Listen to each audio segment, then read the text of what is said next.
बिस्मिल्लाहिर्रहमानिर्रहीम। शुरू अल्लाह के नाम से जो बड़ा मेहरबान और नहायत रहम करने वाला है। ईद पर खूबसूरती बढ़ाने वाली टिप्स।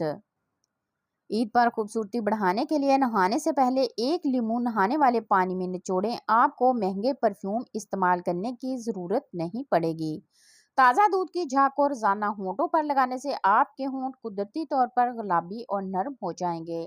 सरसों का तेल और कस्टर ऑयल हम वजन लेकर किसी पुरानी मस्कारे की खाली बोतल में अपने साइड टेबल पर रख लें और रोजाना रात को सोने से पहले पलकों पर लगाएं।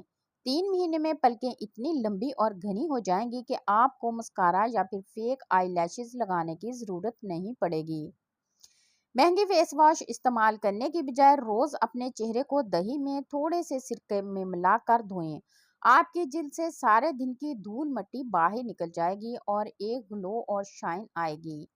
अपनी पानी की बोतल अपने साथ रखें और इसमें 6 से 7 पुदीने की पत्तियां शामिल कर लें और सारा दिन इस बोतल से पानी पिएं। कि ऐसा करने से आपकी स्किन अंदर से हेल्दी रहेगी और आपकी स्किन के दाने और तमाम मसाइल से महफूज भी रहेगी।